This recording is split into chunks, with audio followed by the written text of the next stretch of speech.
Okay, thank you very much, everybody. My name is Chris Fertig. I am the Senior Account Manager for Abberior Instruments on the West Coast.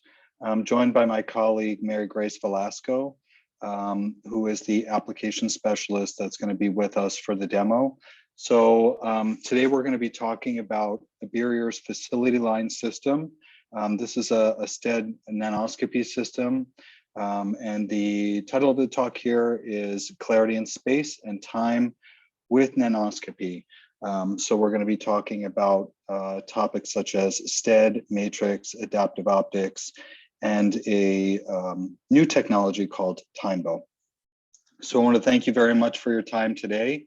I want to thank Paige for inviting me in, and we look forward to the demo. Is there a way to make that not chime? Probably not, because you're a co-host. Okay. But we'll just get on it as soon as we can. That's fine. So today's talk, we're going to start with Abberior Instruments as a company. Some of you might not have heard of Abberior. Then we're going to review STED, what it is. And then we're going to dive right into the facility line machine that we're going to be bringing for demo. And then from there, we're going to switch gears and talk about how to sign up for the demo, how to get some of the free dies that we use with STED, and then Mary Grace will finish up with sample prep. Okay, so Abberior Instruments has been around for quite a long time. It was started in 2012 by Stephan Hell. Stephan Hell received the Nobel Prize in 2014 for STED, for the concept of STED. So the patent for STED and all of the work for STED was actually started way back in the 90s. So it actually takes a really long time to go from research bench to commercialized solution. We started Abberior Instruments America in 2017. This was mainly due to patents, so we weren't allowed to incorporate in the US until then. So we are a new kid on the block in the US, but the company has been around for quite a long time, and it continues to grow. The company is now over 100 people.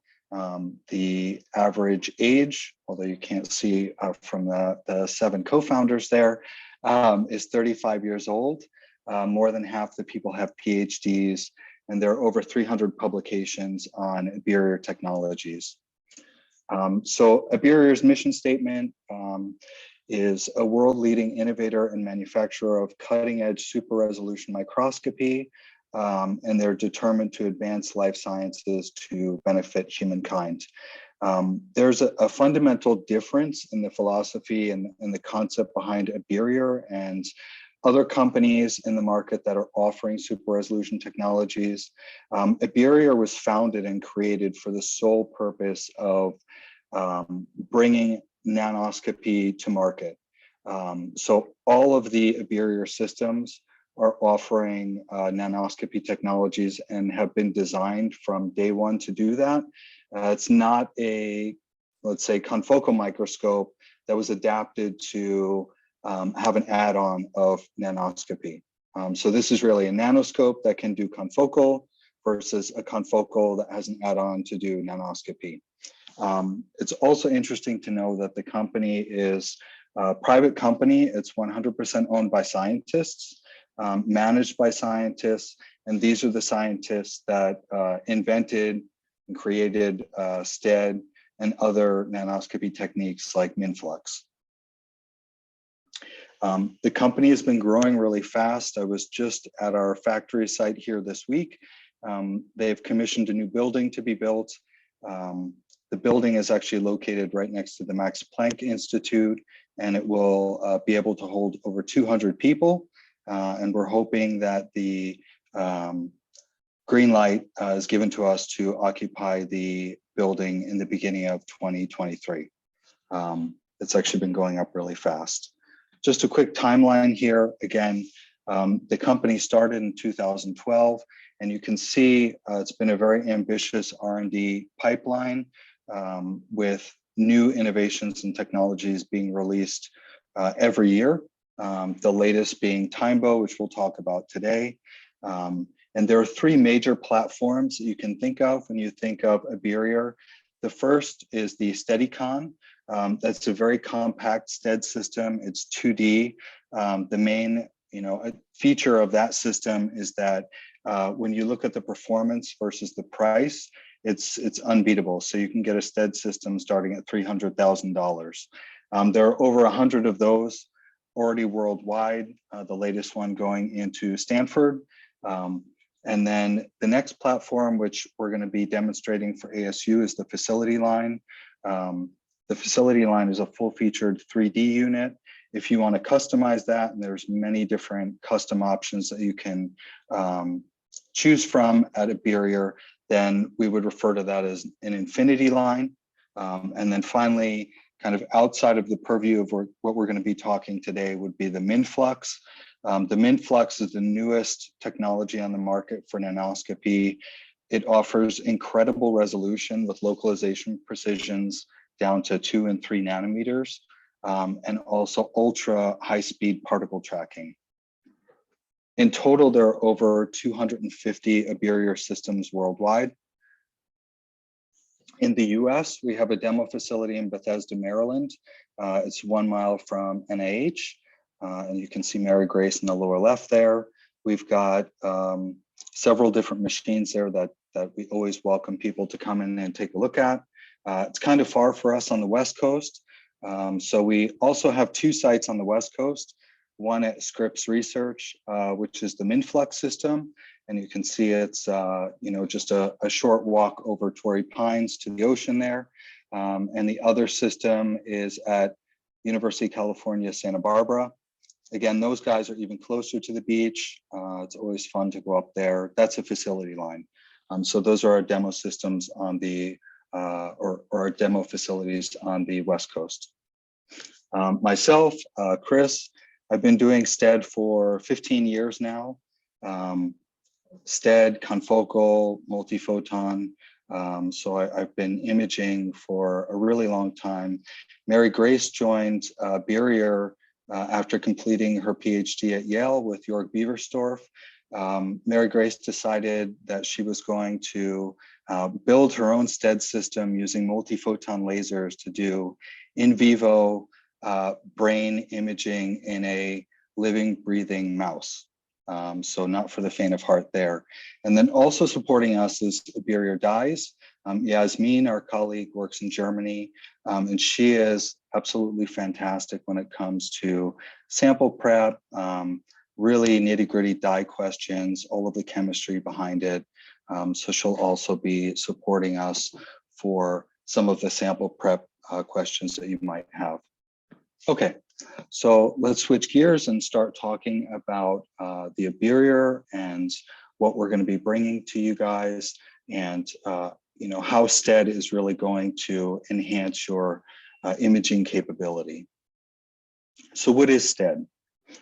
It's been around for a while. I think everybody in research has probably heard the term, standing for stimulated emission depletion microscopy.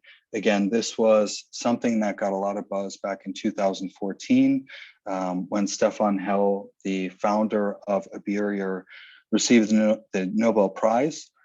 He shares that with Dr. Morner and Dr. Betzig, who are 2 other really big names in high-end nanoscopy technologies.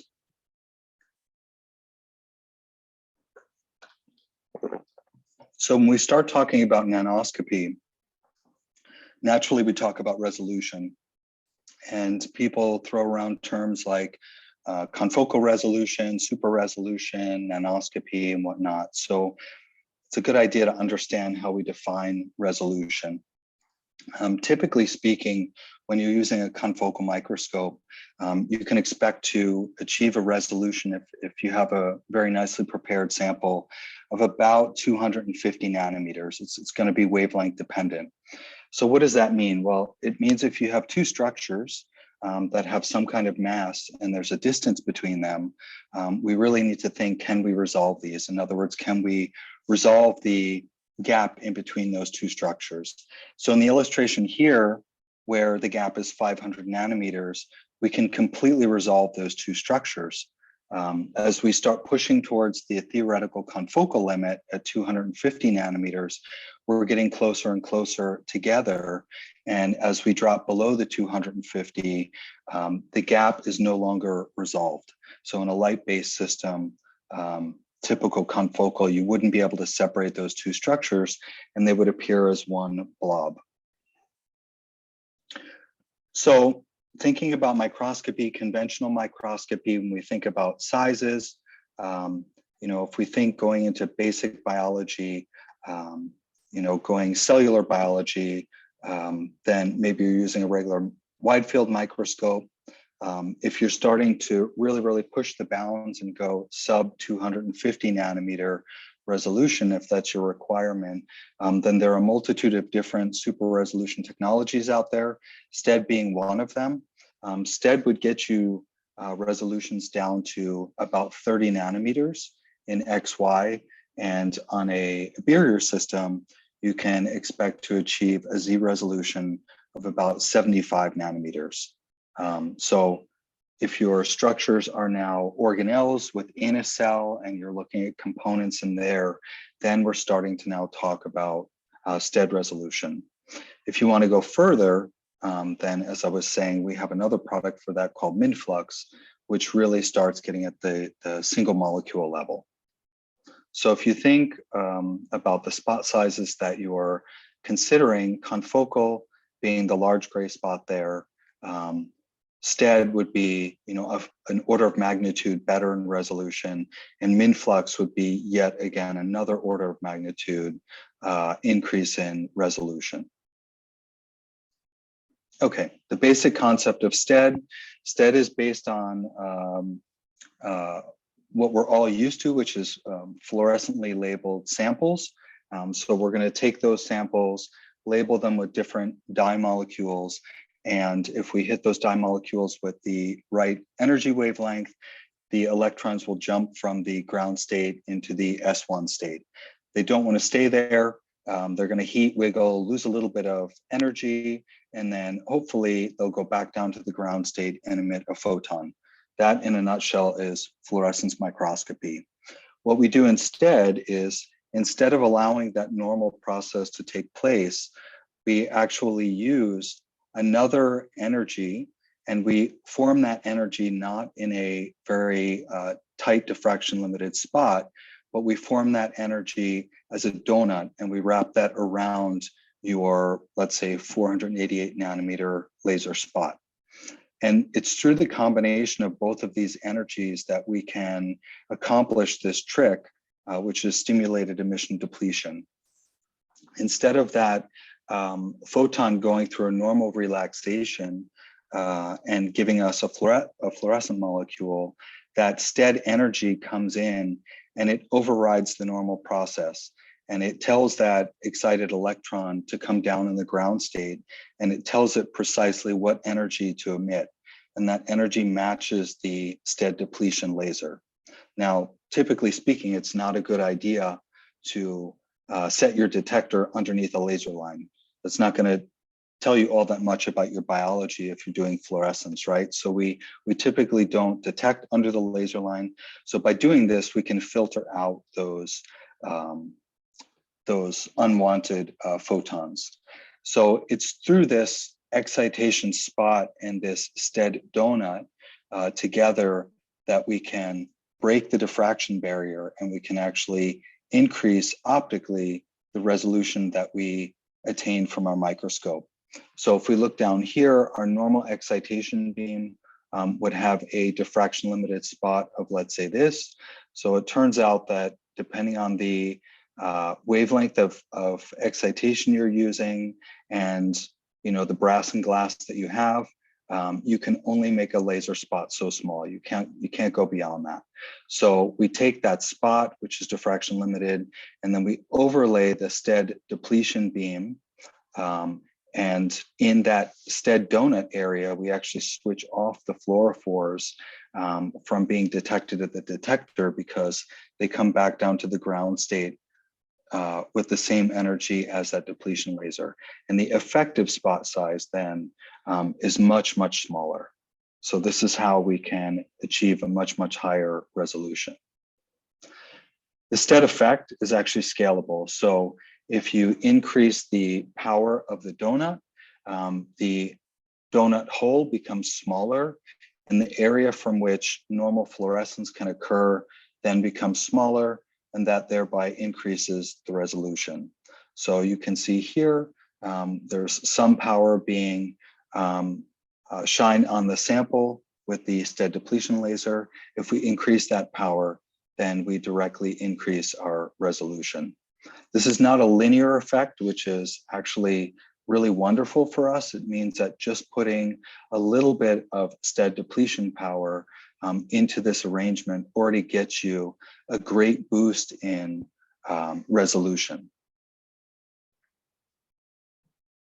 So applying a little bit more, the donut hole becomes smaller, and as that's scanned around the image, the resolution is much higher. Now, if we look at this image, it doesn't look all that great. It's blown up. You can see the scale bar is 500 nanometers. This is actually a diffraction limited confocal image. And when I reveal the STED image behind, you can see that what you saw in confocal is not actually what's going on. So this is one of the major reasons why people are interested in STED and nanoscopy, is because they know through other biochemical processes and whatnot that there's much more information that they're not seeing. So having this increased spatial information really gets at the heart of the research. And here, again, just the example, confocal versus STED. We're looking at nuclear pores there. And in this example of a 2D STED image, you can actually see the subunits and count them. So this is extraordinarily high resolution. This is something people typically do with EM. So we're getting close. We're not at the EM level, but we're starting to approach that level. You can also decide that you want to apply this STED phenomena in the Z dimension. So the donut is the easiest thing to talk about in XY. It's pretty easy to imagine that. This energy can also be applied in the Z dimension. So I'm hoping you can see my mouse. In the Z dimension, you can see that the donut appears to be above and below the focal plane, which is right in the center. So you can actually shine the energy in both X, Y, and Z, depending on what your application requires. So if we look at the point spread function, which is something that people always talk about in light-based microscopy, this is the inherent error that we see in all of these light-based systems. It's that stretch of the light in the Z-axis. It's unavoidable. And this is just, normal physics. So again, if the point spread function in confocal, best case would be 200 nanometers in XY and 600 in Z. If you apply the STED concept in 2D, you end up with a cigar-shaped point spread function. So you dramatically increase your XY resolution, but you leave your Z resolution the same. This may be okay if you're just max projecting something or doing 2D imaging. You may not need that additional Z resolution. If you want increased Z resolution, then you can put some of the STED depletion energy in that Z dimension, and you can improve your X, Y, and Z resolution altogether. So this is just an example. The first one on top is normal confocal imaging in an XZ dimension. So we're looking from the side. The second image there is a 2D STED image. So you can immediately see that the structures appear more cigar-shaped. And we know that's not the true biology. And then if we look in the bottom here, all the way at the bottom, you can see the 3D STED. So now you can see this is looking more like a cell, which is upside down.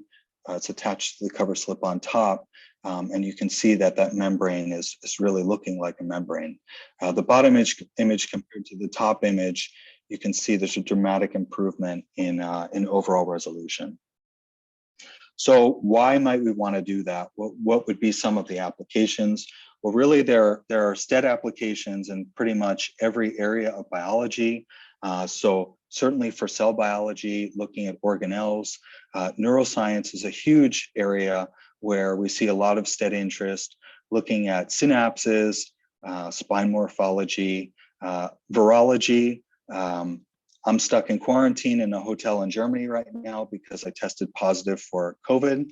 That PCR test was incredibly sensitive and I have no symptoms, but virology is a hot topic, and we've seen a big increase in STED interest for people looking in COVID, microbiology, lipid dynamics, and the list goes on and on. So when you think about different structures that you might want to look at that can't fully be resolved with confocal, chromosomes would be something that you could look at with STED microscopy. Mitochondria, I've done a ton of mitochondria over the past 10 years, where people are looking at the inner and outer membranes here and trying to look at colocalization and other events going on in mitochondria. Hair cells are absolutely gorgeous to look at underneath the STED microscope. You can fully resolve these hair bundles very nicely. Neuroscience, again, there are many, many different applications in neuroscience. Again, virology, so HIV, COVID. Viruses are obviously very small. You're looking at those viruses inside of a cell. And if you want to fully resolve, the area, you can get very close to the resolution of single virus particles with STED. CLEM is a big area of interest these days. We see a lot of CLEM going on, cryo-CLEM. So here, having STED nanoscopy, as I was saying, you're approaching not quite at the same level as EM. So to have a light-based method that can be correlated with your EM, this is obviously a really, really hot area of interest right now. And here are just a couple of other things. Again, a neuromuscular junction. Other things, I've had a lot of people ask me about this. Expansion microscopy seems to go in and out of flavor, but we do have people that have combined expansion microscopy with STED. So there, if you calculate the resolution you're getting, it's really, really incredible. Other things would be DNA paint. You can use that in conjunction with STED. And again, the applications go on and on. So let's dive into some of the hardware. The Abberior platform that we're bringing to ASU is the facility line. This is what it looks like.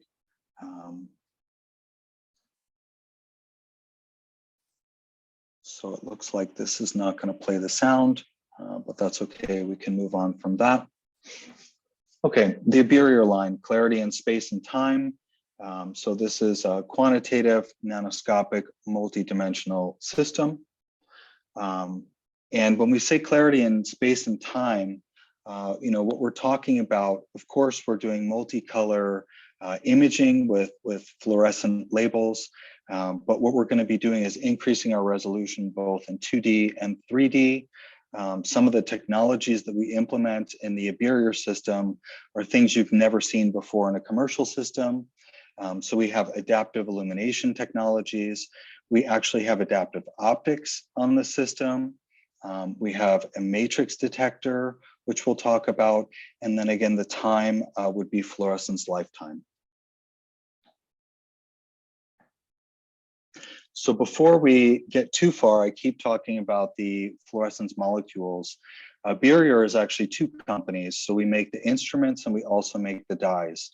Abberior dyes are obviously made for super resolution imaging because that's all Abberior instrument sells. So we have a huge list of fluorophores that can be used, whether they're in fixed samples, live samples. We've got caged fluorophores, and we even have min-flux fluorophores. And if you look to the right side here, they do a really nice job describing the fluorophores with things like the fluorescence lifetime. These can be ordered in many different conjugates and derivatives. The list goes on and on here. So there's a very long list there, and you get all the spectral properties of that fluorophore. So if we want to look at, let's say, a 3-color STED image, you can see we have some Alexa dyes here, some Atto dyes. There are a bunch of different dyes that you can use for STED. If you ask Stephan Hell himself, he'll tell you that all fluorophore is STED, but he doesn't run around with little asterisks underneath that saying it just, varies on how well they STED, how well they override that normal fluorescence process and undergo the stimulated emission depletion. So what Abberior dyes has done is really optimize the chemistry to offer our customers dyes that we know are going to very, very efficiently go through that STED process and achieve very high resolution. So when you think about a lot of super resolution technologies, normally you can't do a whole bunch of different colors. If you're doing storm, maybe it's 2 colors. If you're doing light sheet, you may be limited. Even some of the SIM technologies, you might not be able to do endless colors. So here we can look at very easily 3-color STED imaging. So you can see on the left, the confocal, on the right, the STED. We can do this in both 2D and 3D. And there's a couple of different methods to accomplish this multicolor STED imaging. If you want to keep your fluorophores very spectrally far apart, conventionally what we would have to do is use 2 different STED depletion beams. So 2 donuts that would correspond to that spectral region. So you would have your excitation energy matched with your fluorophore, and then there would be an optimized STED depletion donut that would bring that fluorophore in that donut area back down to the ground state. This means having 2 lasers. The STED lasers are not the cheapest things in the world, so it leads to a pretty expensive machine. So what Abberior dyes has been working on are long Stokes shift fluorophores. So fluorophores that would excite still spectrally very far apart, but could take advantage of one single STED depletion beam. So you can see here the star 460. When we look at the sample prep guide here, this star 460 is actually excited down in the bluer region, but it can be steadied with the 775 depletion laser. So we don't need the other depletion laser, the 595, to accomplish this very high resolution STED imaging. This laser was traditionally used for Alexa 488. If you're doing fluorescent proteins, it would be GFP and all of the things at 488. But with the long Stokes shift fluorophore, we don't need to have both of those lasers in the same system. So that would obviously save you money. It would save you ownership cost. And there's another thing that we have to consider there. The irradiation of that STED laser, it is switching off those fluorophores, and they're undergoing that process.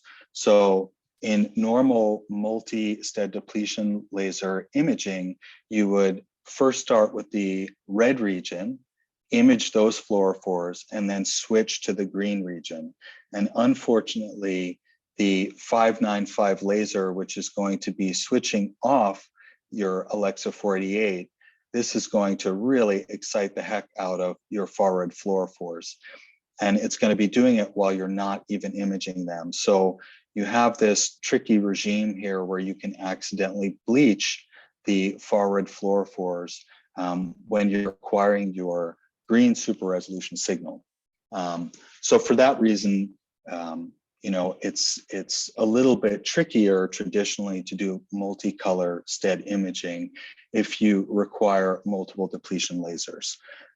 You can also think maybe a little bit ahead that there's another major problem when trying to do that with another sample.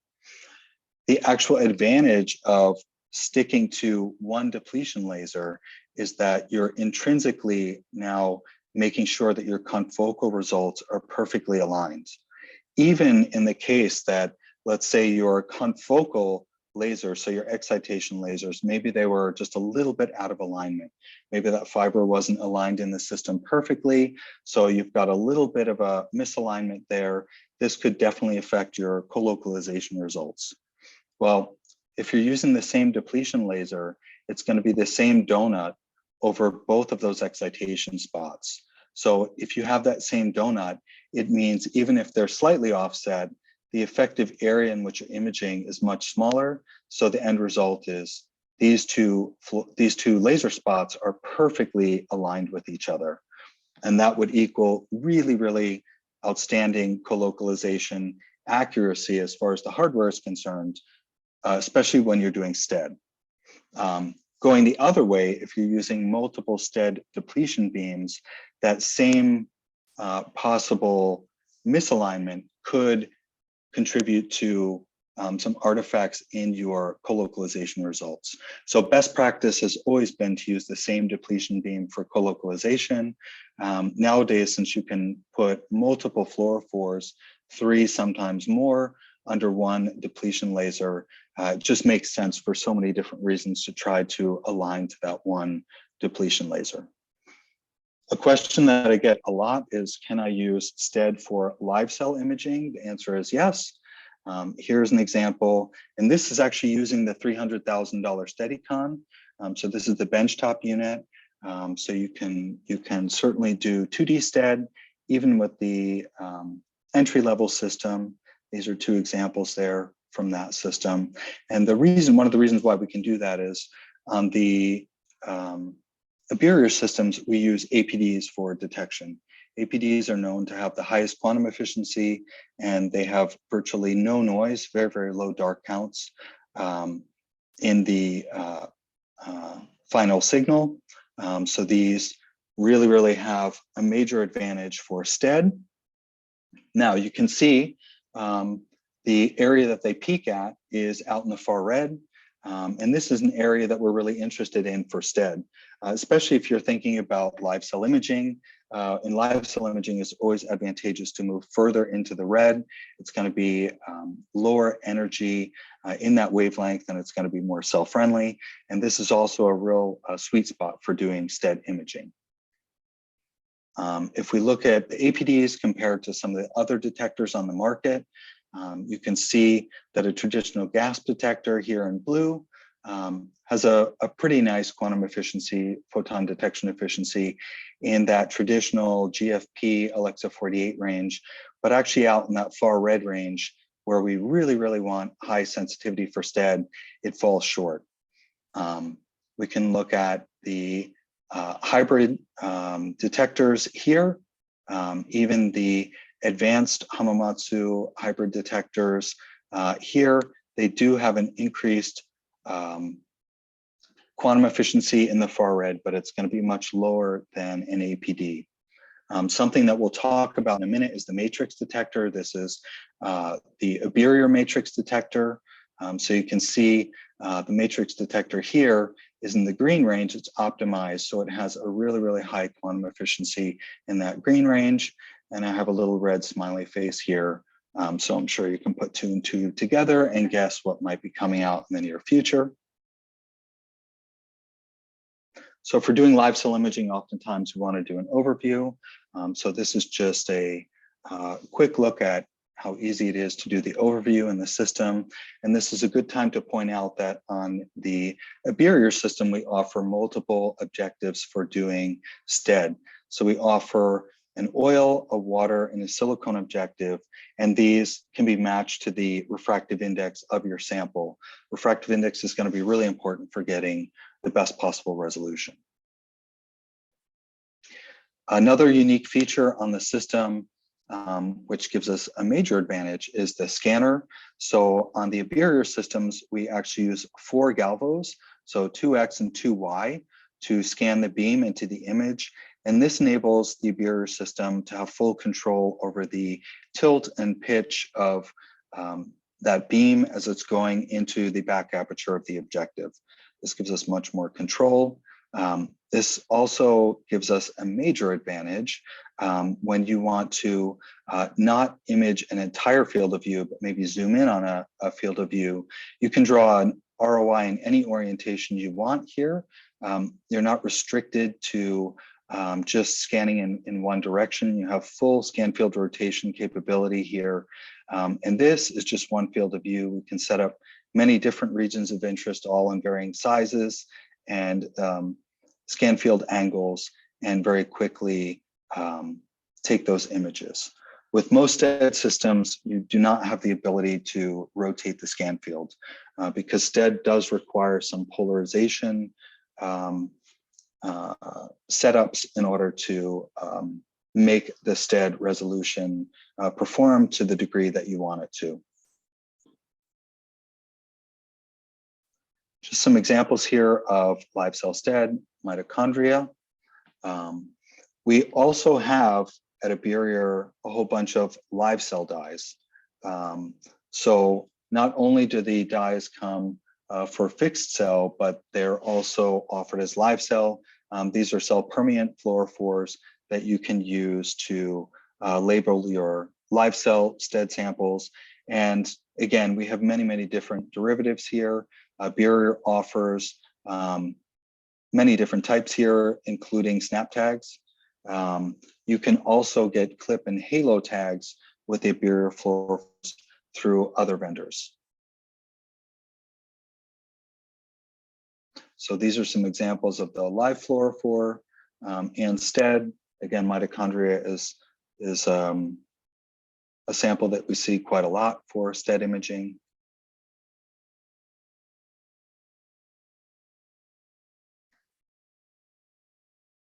This is Drosophila.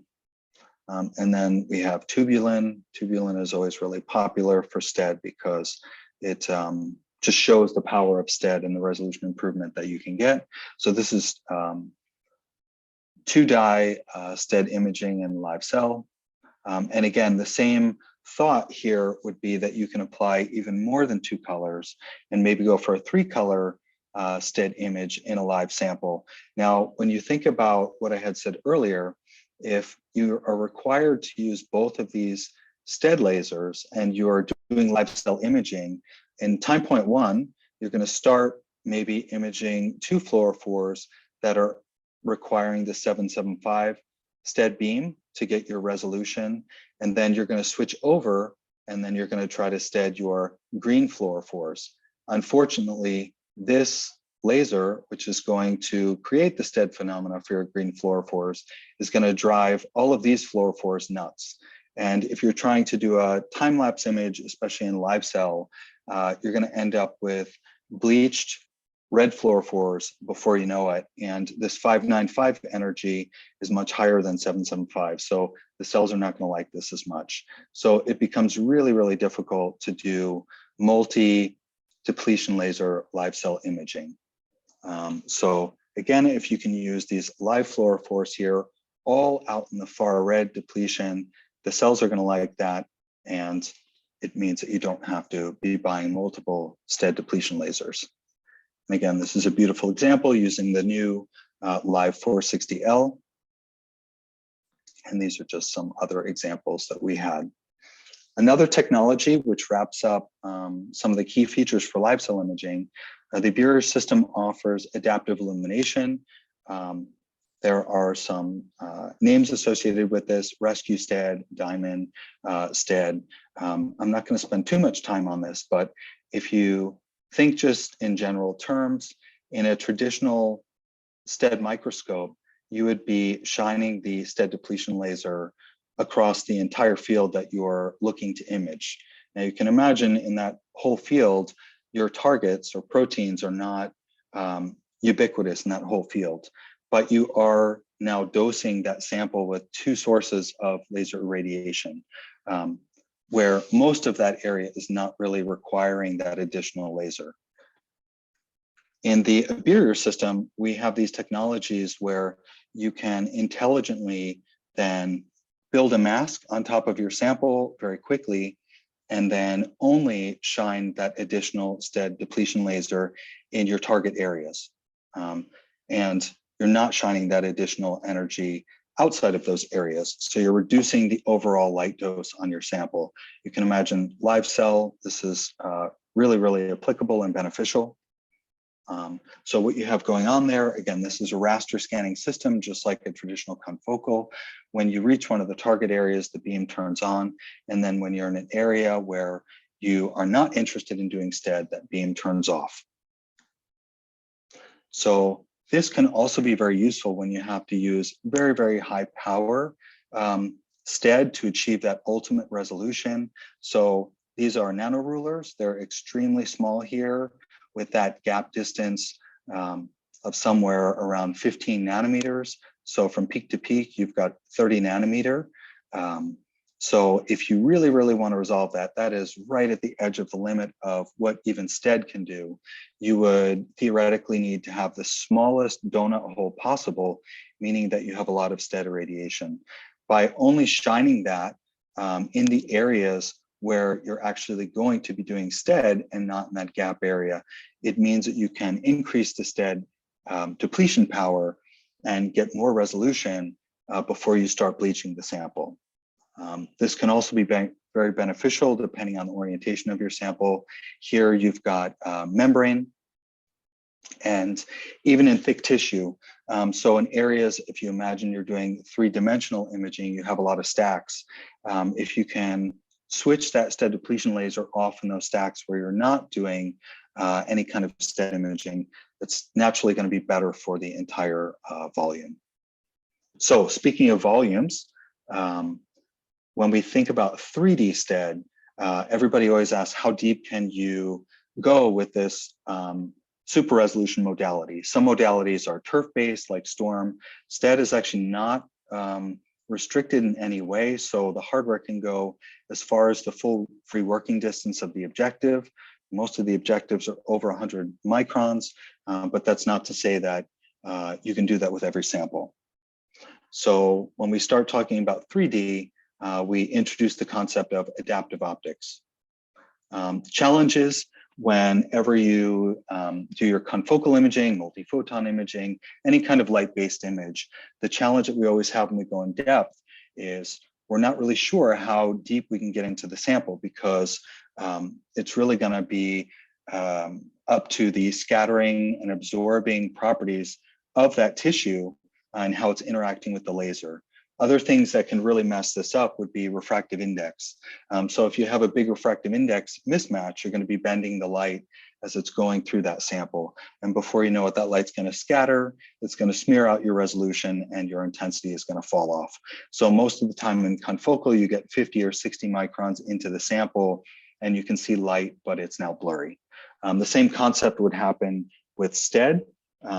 It just would happen sooner in the Z. As compared to confocal. And we all know if you want to go beyond confocal, then you push even further into the red with multi-photon. So we already set up the system to use pulse lasers. These are high-powered pulse lasers, and we use really sensitive detectors. So at the start, the excitation and detection are optimized to go as deep as possible. But what happens if we want to really push further? Again, some of the most common things that can happen would be a refractive index mismatch. If you've got oil in between the glass and the objective, and then you're going into water, that's going to bend the light right out of the gate, and it's going to smear your spot. There are other membranes and other things in the samples that will also smear out the spot. So is there a way to somehow compensate for such an event and do that with the hardware so that when you get to depth, you still have a tightly organized laser spot? Well, the answer is yes, we can do that. And we do that with adaptive optics. So adaptive optics, the basic concept there is you actually distort the light that's going into your sample, and you expect it to become undistorted in such a way that the end result is you cancel out all of the distortions in the sample. So you can see here, the example, this would be Mary Grace in her graduate school work, going in vivo into a mouse, trying to do light-based imaging. Without adaptive optics, you're not going to get very far. And with adaptive optics, you can get further into the sample with much clearer resolution. So this was first kind of seen in commercial use out in space. A lot of people know that the Hubble telescope and many of these other telescopes are using adaptive optics. So these mirrors can change in ways to account for either atmospheres or other things that are between the object that they're interested in and the hardware or the telescope that's acquiring that image. So here you have an incoming beam and you shine the nice organized beam onto an adaptive element. This will distort the beam in a certain way. That beam is then sent out to the sample, and you're hoping that the convolution of the distorted beam and the distorted sample equals a tightly focused spot here. So when we think about this, what can we do as basic researchers? Well, we can check the refractive index of our sample. We can try to match that to the different objectives that we have on the sample. So this is why you've got objectives with different immersions, because we're trying to align these to the sample. And that's really what we can do with most traditional systems. We can't really go much further. On the Abberior facility line, we actually already have technology here for the STED side, where we're using adaptive optics to form those donuts. So we're using spatial light modulators. And by doing that, we can offer the best 3D super resolution imaging. So here, if we look on the left, the Abberior system uses much more sophisticated spatial light modulators to create those donuts, both in X, Y, and Z. We actually use the same spatial light modulator to create both energies, meaning that you have perfect alignment now as both the XY donut and the Z donut are being transferred through the system and then into the sample.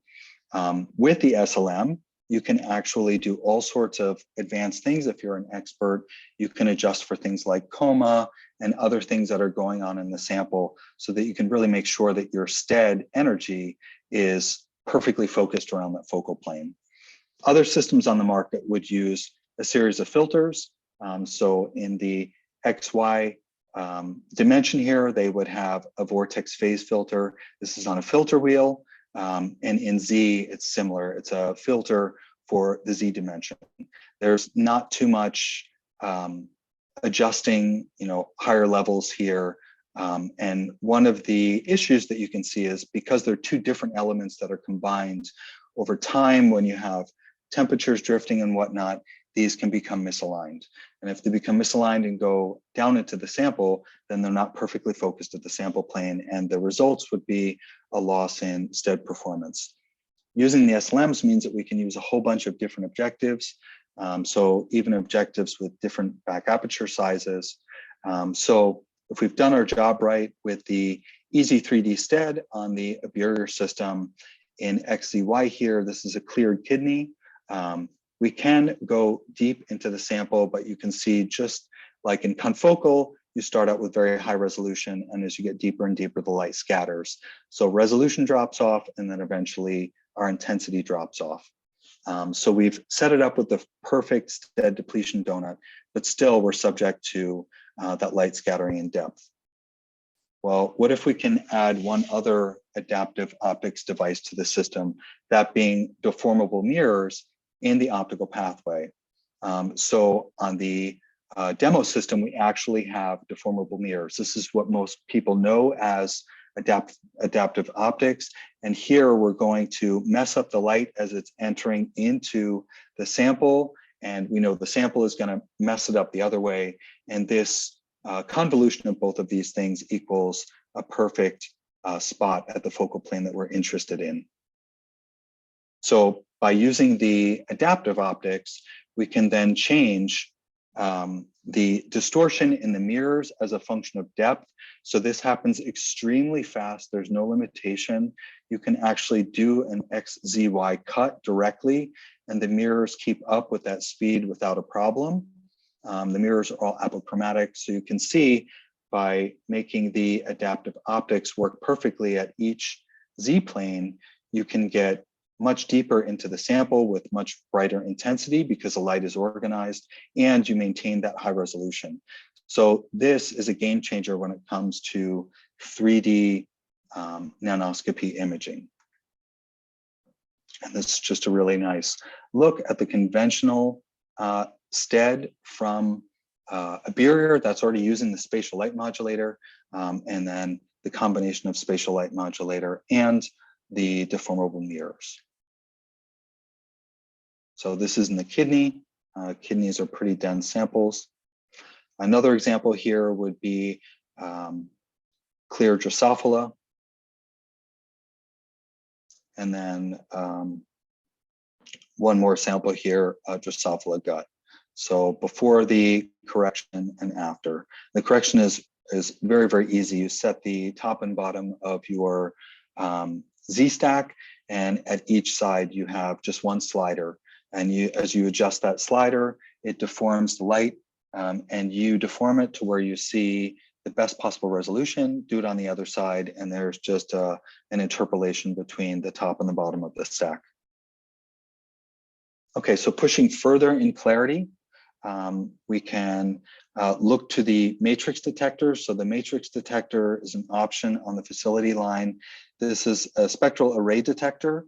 The major reason why people like this is that it further improves a resolution, and it removes the haze that can sometimes get in the focal plane.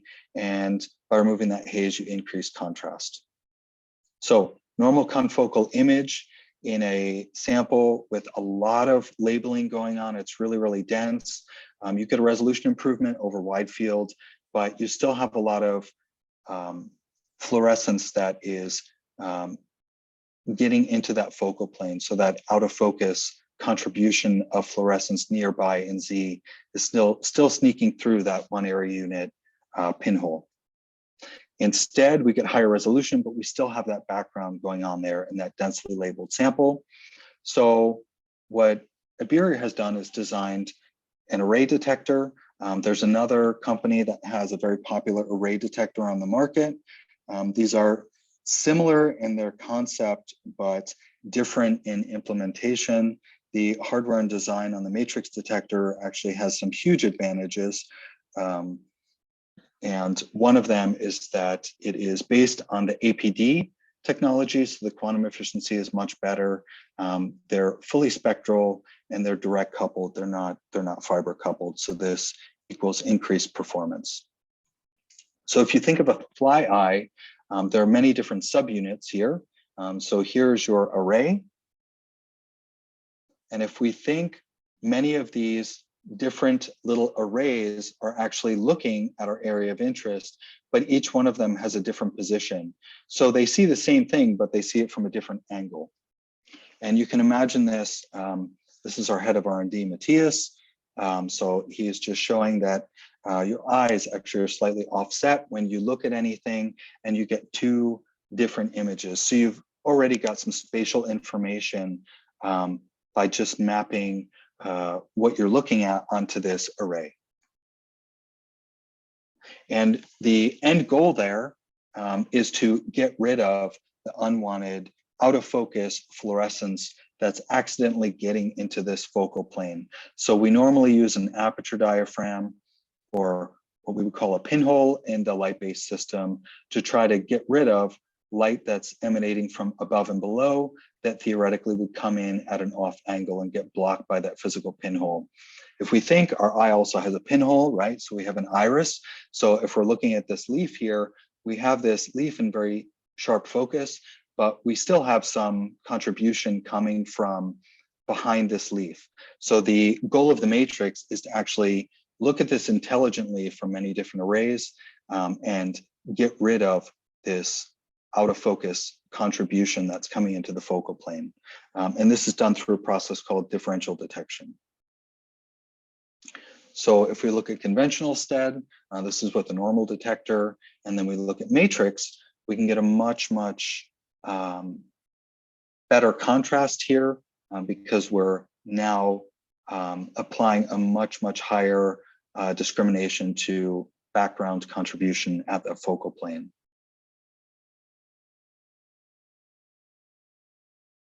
And this is in Z. So you can see the matrix in the Z dimension. Again, we really get rid of that out of focus light. This is good with very thin sections like cells.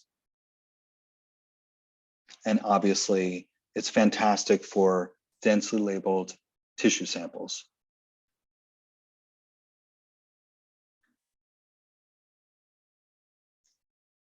Okay, we're getting towards the end.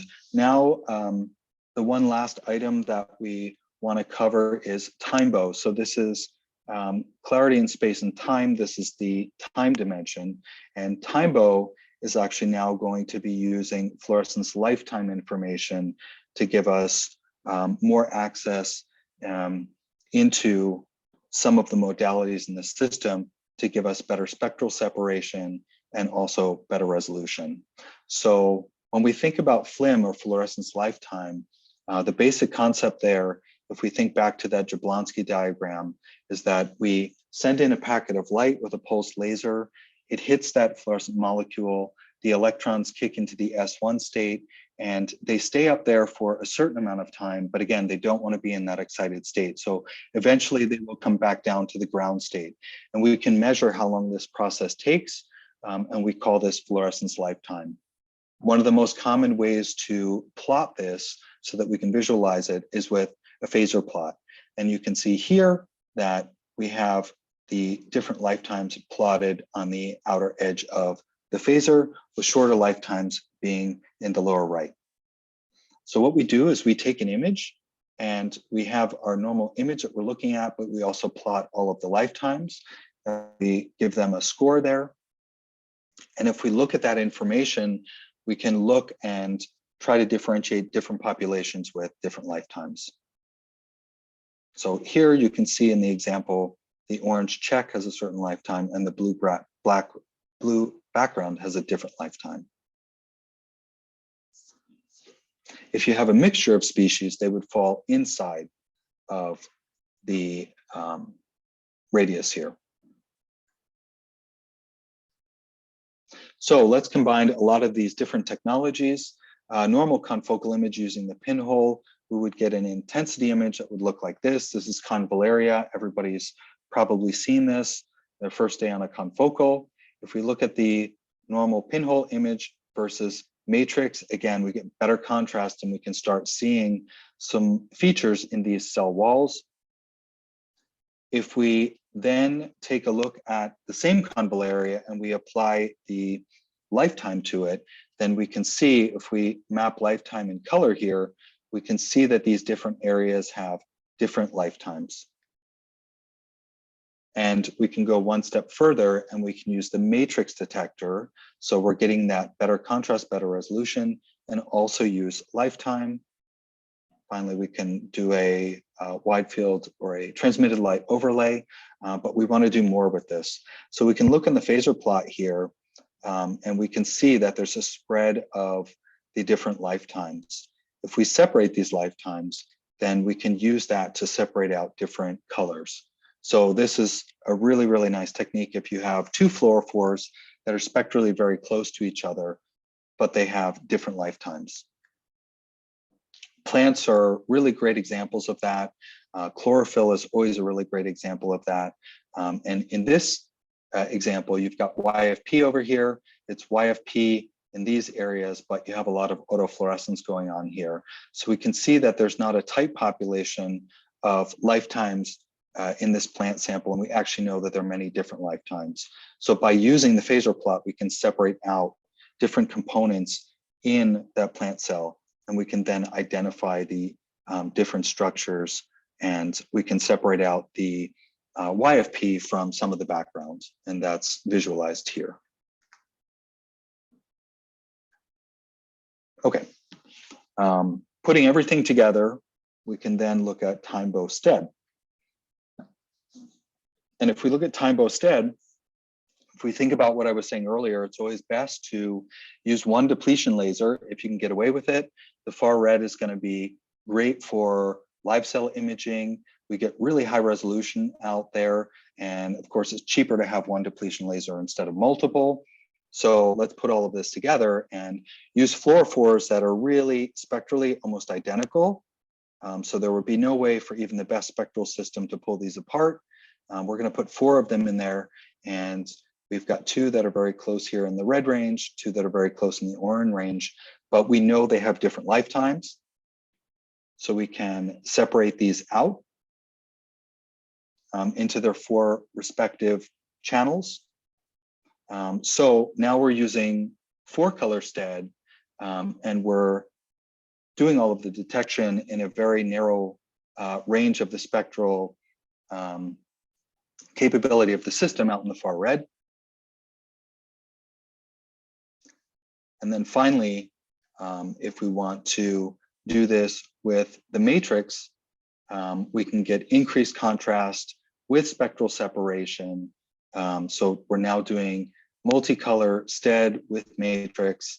Things are good. And finally, what we can do, and this was actually first observed in Stephan Hell's lab many years ago, is we can use the lifetime information to further improve our STED resolution. It turns out that the fluorophores that are still going, that are still fluorescing, they're not undergoing the STED effect. The ones that are escaping and are still undergoing normal STED have a longer lifetime, and many of the fluorophores that are right at that crossover threshold have a much shorter lifetime. So we can anticipate this, and we can look at the lifetimes and say, it's not typical that my fluorophore has a lifetime of 1 nanosecond, let's say. So we can look at this and score this and say, this particular electron was probably in the presence of the STED depletion beam, but there just wasn't quite enough energy put onto that electron at that specific time. So instead of switching off and going in the STED process, it actually fluoresced, but it gave its energy off very, very quickly. So this is the basis behind the fluorescence lifetime STED imaging. So the big benefit to users is that you can actually lower your STED irradiation power and use the time dimension to compensate for that and still get really, really high resolution. So less irradiation, equivalent resolution. If you put that into a live cell regime, that's going to be really great. If you're doing thick tissue, that's going to be really great. So with all of these components together, you can achieve the highest resolution for 3-dimensional STED imaging. Okay, that concludes the portion of the talk dealing with STED and with the hardware that we're bringing to ASU. If we wanted to stop here for some basic questions. So yeah, I'll try and make this quick since we are over time. But so yeah, what I'm going to take you quickly in the next take you guys through quickly over the next couple slides is how to prepare samples. So Chris already mentioned the laser lines that will be available on the facility line that's coming in, so I won't go through that again. But basically with this laser line configuration, we have these color channels available. So before you guys do rush to write all of this down, we will be sharing around a sample prep document which will have a similar type of table. So no need to rush to like scribble things down, but we can go through these one by one. So for 775 nanometer depletion, we have the red channel, so dyes like star red, star 635P. We're going to also have the orange channel, excited by 561. Here we'll have the star orange, star 580, Alexa 594. So that usually is a common dye that labs already have lying around. So no need to switch to star orange if you guys already have your samples optimized for the Alexa 594. And then as Krish liked to emphasize, We also have our new long Stokes shift dyes, which allow for a 3-color image with a single depletion line. But then as another channel you could also use as that third color are our green dyes with our 485 nanometer excitation together with 595 depletion. And our preferred dyes here are the star green, star 488, and then also if you have any fluorescent proteins, but more on that later. We also do have the 405 nanometer excitation line. It is a CW laser and it can only be used for confocal, so for your Doppy and your Hooks channel. But for if you do have to use your Doppy, please be very conservative with it. Use a very low dilution of Doppy for your labeling, and please do it in a completely separate step. Please do not rely on the Doppy that is in your mounting media. Please use Doppy-free mounting media for your STED samples. When it comes to choosing your colors, if you're coming in with if you only need a single color a single color to label your structures with, you're going to get the best results when you use an organic dye that you can image in the red channel. So an Abberior Star Red, Abberior Star 635P. I believe Abberior Star Red is going to be available for free. We'll be sending that through if we haven't already. I believe Paige should be the point of contact there. Great. And then if you, for whatever reason, can't use Star Red, your second best option is going to be an orange dye. So the Abberior Star Orange or your Alexa 594. Likewise, it's following the same logic in terms of priority. If you're doing 2-color STED samples, you're going to want to choose a red and an orange combination. This is going to be ideal for colocalization, as Chris mentioned, because the both channels will be depleted by the same 775 laser, so your channels are going to be inherently aligned. But of course, if there is one particular protein that you're most interested in resolving over the other, you're going to want to choose to label that structure with the star red rather than the star orange. Alternatively, if they're of equal importance, but you know one protein has a slightly a primary antibody that is not as good as the other, you're going to want to compensate for that shortcoming by labeling it with the star red. Then for the 3-color STED samples, you have the option to do red, orange, green, or red, orange, long Stokes shift. As always, red and orange will give you the best resolution, so use these for the structures that you care most about resolving. Then for 3 colors, I would actually recommend the red, orange, long Stokes shift option because, again, as before, you can deplete all 3 channels with the same depletion line for inherent alignment of your 3 channels. Some general tips, and this, as Chris mentioned, also goes together with confocal. Your bright samples are always better because they give you a much higher photon budget. Of course, this should mean bright samples with low background. Basically, when you have a brighter stain, you're able to image with high signal using lower laser power, fewer line accumulations, and you basically have more room to push either for better STED resolution, or you have more photons to spend on a longer time lapse acquisition, or you have more photons to spend on a thicker 3D STED stack, and all of that will lead to a much more fun experience when you're at the microscope.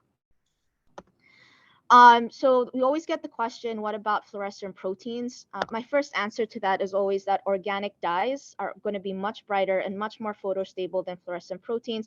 Therefore, they will give you a much more pleasant experience when you're doing STED, and these should be used whenever possible. So some workarounds that we have to offer, we have this company of Nanotag has a wide variety of anti-GFP, anti-RFP, anti-M neon green nanobodies that you can use.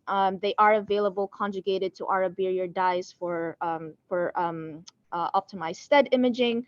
So that is one option there if you really can't get away from using your fluorescent proteins. And alternatively, in live cells, as Krish already mentioned, you have the option to use cell permeable dyes together with self-labeling tags like Snap, Halo, and Clip. So here now that I've populated our table with some of our favorite live cell dyes. So live 610 together with the live 580 would be my a preferred combination, for example, for 2 color, and for 1 color, following the same logic as before, we would go with the red channel, so the live 610. Let us know if you do plan on using all of these. I believe, Chris, do you know if they got samples of the live dyes as well? I did not send any star live dyes. If somebody needs them, they can ask. We can see if we have any in stock. Exactly. Yeah. So we may have some in stock, so we can definitely bring those over at the to the demo. The labeling there should be super quick. You probably you would have to label right before your session anyway, so no need to have those days in advance. So again, follow-up question: what if you absolutely need to use fluorescent proteins? There are certain fluorescent proteins that can be used for STED, but if you do come to the demo with these fluorescent proteins, please come with the understanding that the use of fluorescent proteins will come with a compromise in the maximum resolution that you will be able to achieve. So here are some fluorescent proteins that you can use. The M neon green or GFP would probably be your best option for fluorescent proteins. The red ones tend to be not as bright and not as, or even less photostable than the ones in the green. But we do have some options here, provided that you come with that you're aware of the disclaimer about resolution. So just one comment, Mary Grace. So the anti-GFP Abberior tags, those we cannot supply. So those would need to be ordered directly by the researcher. And just to kind of, I mean, most people have GFP in their samples. It's not to say it doesn't STED, it STEDs. It's just, if we were to compare like star 635P, you can get a resolution pretty reliably at almost 35 nanometers. GFP, even an expert, you know, I don't care whose vendor you're using, just instead in general, just the photophysics going there. If you get a resolution around 80 nanometers, you're doing great, right? So it's just to set your expectation. Obviously, we want you guys to really push the hardware and see the ultimate limits. And it's just, you know, with a GFP, if you come in knowing, hey, that's the best I can get, great. If you come in and say, your machine didn't get me the 30, like it doesn't work, that's where, you know, we're like, well, that's not really true. So we just want to set your expectations. But this is why I always say, like, please reach out to us. We can talk about sample prep. We might have some tips and tricks that can make all the difference, just in the setup. So then in terms of the chambers that you guys are going to be using for your samples, the limitation is pretty much going to be what our stage can hold. So we are for the live cell experiments, we can come in with the incubation stage from Oco Lab. So we have some various inserts there to hold so these Matec dishes, for example, all the lab tech dishes, so no problem there. And for anything else, we do have a universal holder, so should be no limit. We should be able to accommodate anything you guys bring in. However, the most important, super important point is that no matter what you bring your samples in, please make sure that the cover glass or the cover slip that we will be imaging is number 1.5 or 170 microns of glass.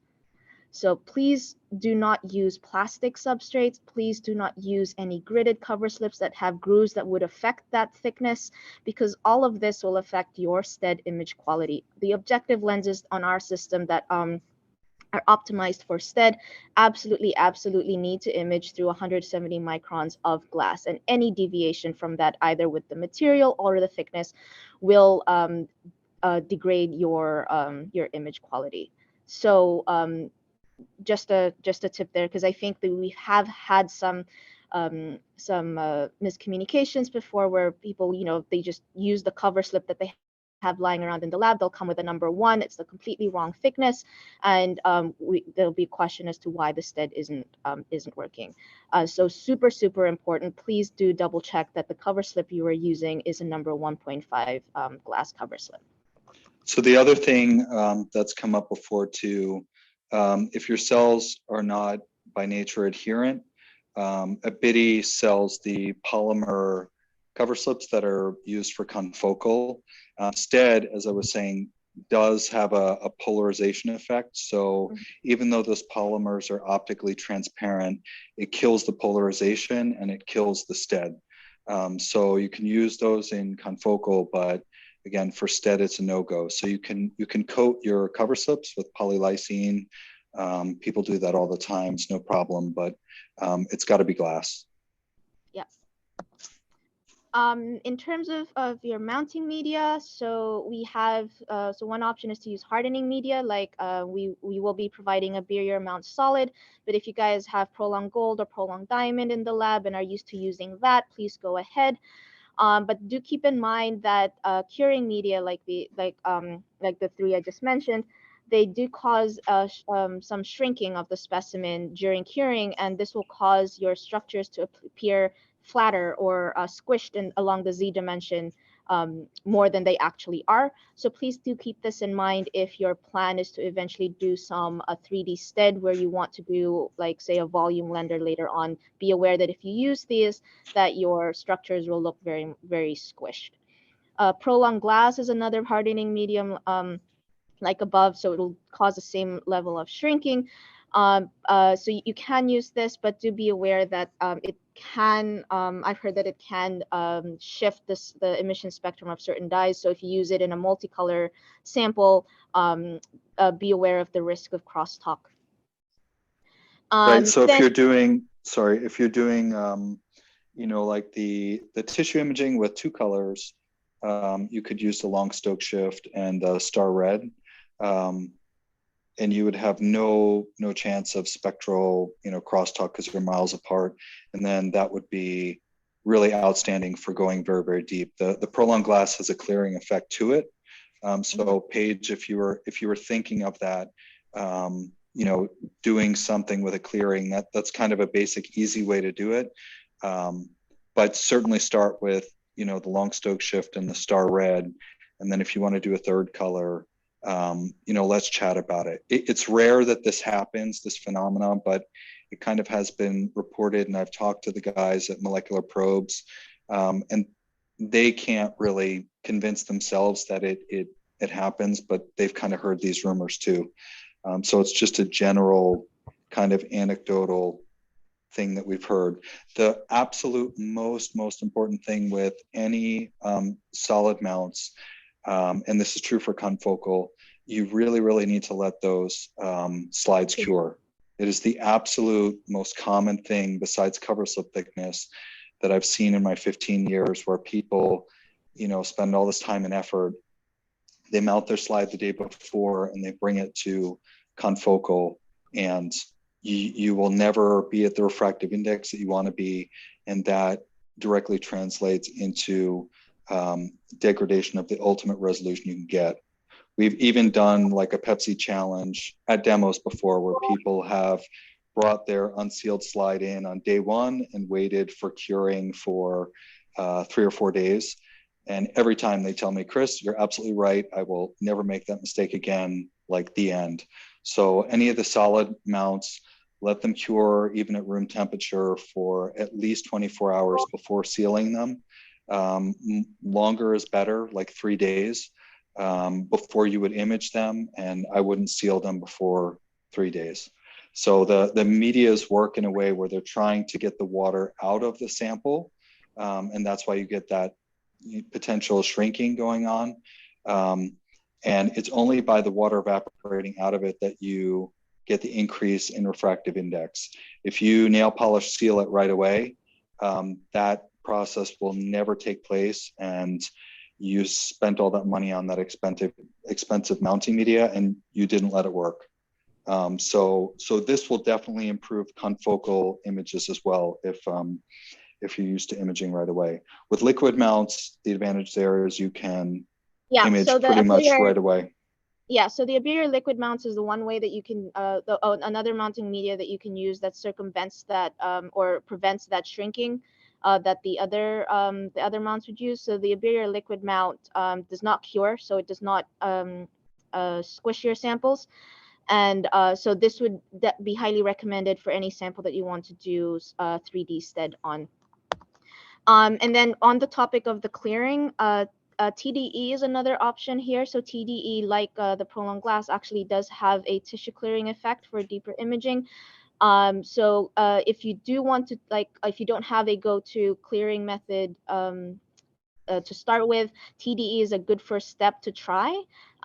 It's kind of, compared to the other clearing methods, relatively easier, because all it does is you just need to do multiple buffer exchanges to get that clearing effect.